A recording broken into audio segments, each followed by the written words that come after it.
I run a slightly unusual business. It's what I call a Marxist-capitalist business.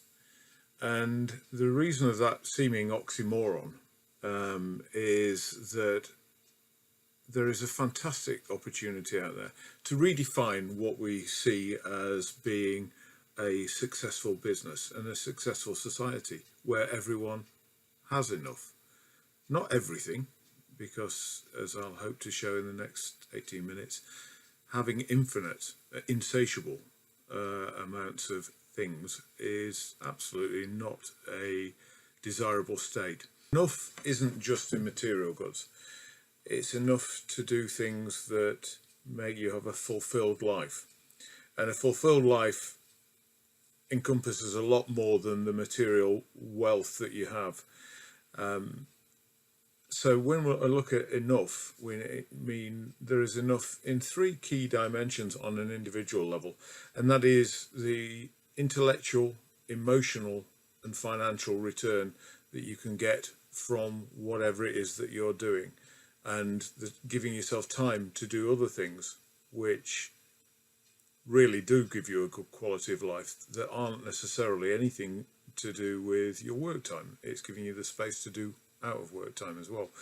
The challenge is that in the post-war Britain that we're in, consumption was seen as equating to happiness and well-being, and obviously there has been a complete disconnect between your ability to consume and your ability to have a happy and fulfilled life. In fact, if you look at it since the 1970s, the average income has doubled, but the actual self-reported happiness of people has not moved at all. So there is a complete dichotomy there between the stuff that you get and the happiness that you have. And that's on an individual basis. On a societal basis, it's been more extreme. We have this thing that we have to have GDP growth. It's this chimera, which has absolutely no relationship to having enough for everybody. So we tend to follow the wrong kind of things. We're measuring the wrong things. And the reason we do that is because economics is a fundamentally immature science. It's based on false premises, this econometric man, as they call it, of course, which is a rational being, and therefore it eliminates from its calculations what's called externalities, things outside its control, things that it can't quantify in a rational way. So that's where we've been left with whole tranches of things which diminish life happiness, the enough that we need to have a happy and fulfilled life. Things like pollution classically has been eliminated from the calculations of that economics does. And things that really do matter to us, that we should be measuring, things like leisure time, friendship, which are more difficult to quantify, but they are actually really important factors in people's life to give them happiness, to give them enough time to be with people, enough pleasure that they can have a happy life. And we instead have followed this kind of American dream approach to infinite wealth gives you infinite happiness, and it absolutely doesn't correlate. Infinite wealth is like saying you've got infinite amount of food and you just eat as much as you possibly can. And of course, we know that that's nonsense. We wouldn't think that that is a sensible move. But why, when we look at wealth, do we think that as being a desirable state? It just neither are good for you. And there, in fact, is no perfect wealth. Because psychologically, whenever you ask people what level of wealth they could get to, it's always on average about 20% more than they want, and they feel they'll be happy. And you're chasing the dragon of your peer group around you that you benchmark yourself against, etc., etc. And in society, growth is absolutely pointless for measuring meaningful things. At an individual level, we really do want to have growth, but that is in the growth in friendship groups, for growth in time to spend with your family, growth in being fulfilled. And this is where there is that disconnect. So what I'm going to work through, if you look at things like Keynes, John Maynard Keynes back in 1932 did an essay for his grandchildren where he looked forward 100 years, and he said, because we've got so much stuff, for the first time we can get enough in terms of minimum needs to actually have more time at home. And he thought, with the marginal utility, an economic term for the benefit you get for something, the marginal utility you're getting more and more and more just simply wouldn't make sense. But of course we know that people have been chasing through many reasons, garnering more and more stuff, and actually it doesn't make you happy. The average American home has got 300,000 items in it. Complete nonsense. And of course every item comes with an overhead, an admin of having to deal with it. So this is why you've got all these storage places that sprout up. You've got lots of clutter in your life, which stops you doing things that you really need to do. But capitalism is a fantastic power for good. It has created the opportunity for people to have enough to, we don't have mass starvation like we used to, not that many years ago, because it's created the mechanics of having industrialized production at a scale unimaginable a few short years ago, certainly a few short decades ago, for everybody. But what we need to do is blend that with a meaningful form of capitalism, one that actually matters to people, that does bring in these externalities, so that what one person gets on one hand doesn't have a zero-sum game of somebody losing on another hand.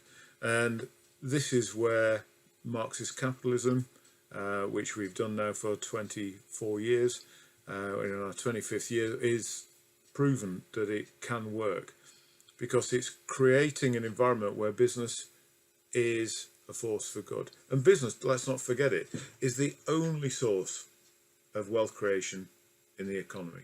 Everything else is a redistribution of the wealth that is created from business.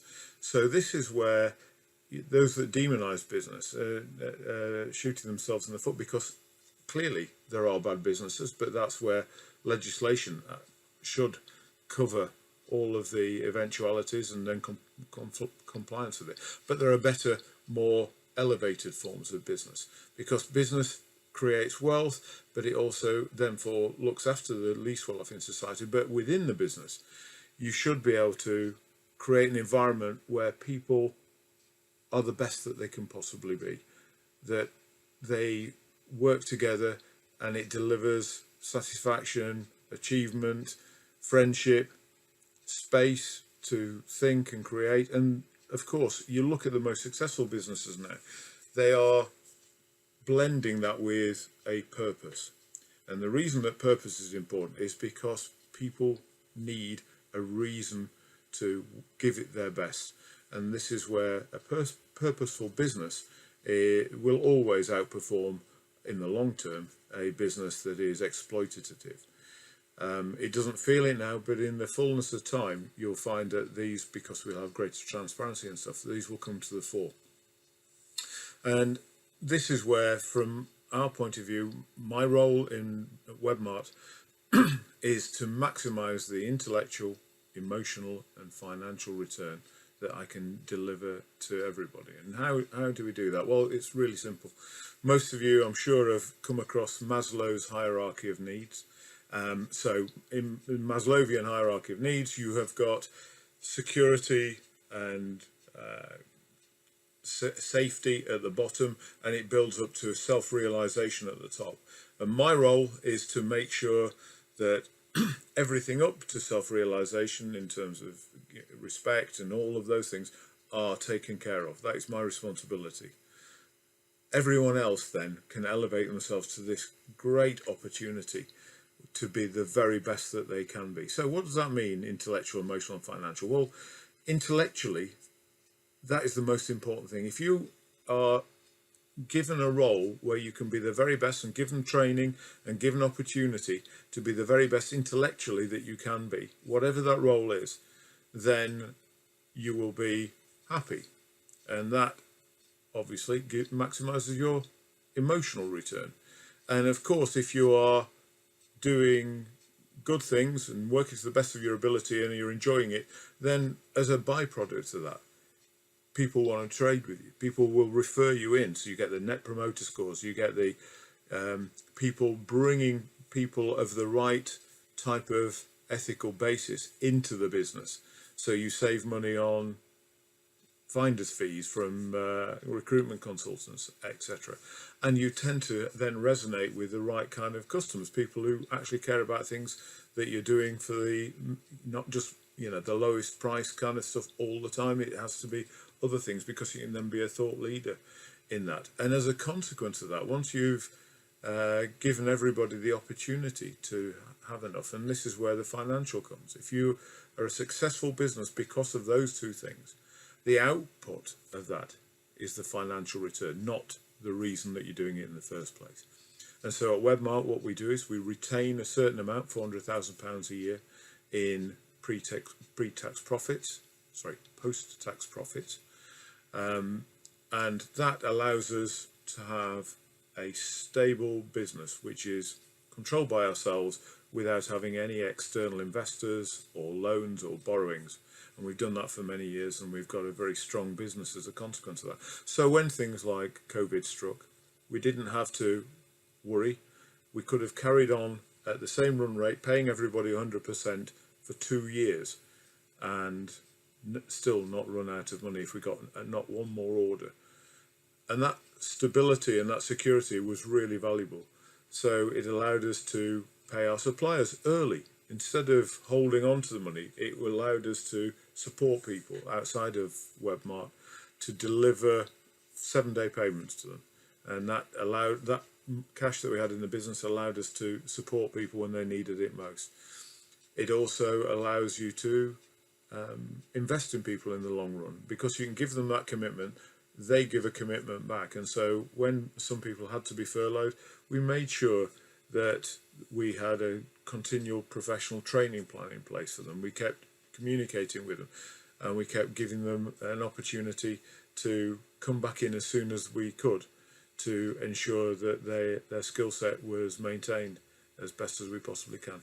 And what you tend to find is when people are treated like that, they treat others like that. So all of the money that we have, we retain that in there. Above that, it gets shared out amongst the team. It's a direct proportion as a percentage of their base salary. And as we mark each role to the marketplace, it means that obviously those that have got a better, more a more experienced skill set, or can prove that they've got a level of value in the marketplace, get more in terms of cash size, but it's the same percentage for everybody. And that allows people to invest in themselves for the long term, because every year we get a payout based on how well we run as a business together. But it also gives time for people to go outside of the business and help as many people as they can. And so what you tend to find is that people will look after each other, look after our suppliers and our clients much better, because of that ethic and that ethos within the business. But also they then go out and do the same for others. They pay it forward out in the marketplace. And we have a charitable fund, so everybody has an opportunity to donate to their favourite charity and spend time with that charity, which again helps with appreciation of how lucky we are. And all of our bonuses are very tax efficient, not from the conventional sense that an accountant would say in terms of typically saving as much tax as possible, but we put all of that profit distribution through our payroll. So we pay it at the highest rate of marginal tax that everybody is due to pay. So that gives a huge amount of value to the government, which then helps pay for the things that does enhance society for everybody, because governments can uniquely do things that private enterprise can't do. And so giving them more money through paying it this way allows everybody to gain from it. But because we've given people time to be able to share our experience, both within their job and outside of their job, it reminds me of, and I've got it up here because I want to make sure that I get the phraseology right. And I'm being a Marxist, I am absolutely not religious in any way, shape or form, but I love this quote by John Wesley, obviously of the Wesleyan Christian group. He said, his mantra in life is one that certainly we run as a business. He said, do all the good you can, by all the means you can, in all the ways you can, in all the places you can, at all the times you can, to all the people you can, as long as ever you can. And I think that is, as an ethos in life, will ensure that everybody, the best, whatever your start in life, from the best start, you're very fortunate when you're born, to the least well off, gives an opportunity to help everybody, to lift everybody, and give everybody enough to have a meaningful and fulfilled life. And this is, I suppose, the mantra that runs through. I think if you can bring it back to kind of basic things, how much more enjoyable is it to give a well thought out gift to somebody that you love rather than receive one? And the giving gives people an opportunity to show appreciation, and you feel good about it. So if you follow Mr. Wesley's mantra through what you do inside of work, what you do outside of work, then everybody should have enough. And you can extend it into the environmental impact as well. Of course, we are animals, and we live in a planet that sustains us. And so it's massively important that business, unlike economics, does take into account the environment around us and enhances it rather than denudes it. So for us, we have what we call the Webmart Oxygen Farm, which is 166 acres of woodland, which we're just investing £300,000 over the next, well, it's a 20-year plan, to turn from what it is now, which is a great woodland, but into a modern-day ancient Caledonian forest up in Coldingham in Scotland. And we have a eco-lodge there where everybody can spend a week with their families for free to allow them to bond with them. It's got everything. It's a fabulous place, but it has no internet. So the kids have to be present. And I think going back to having enough, if you enjoy and appreciate every day, every moment of every day, even the bad times, their growth opportunities, then everybody hopefully can have enough in the world.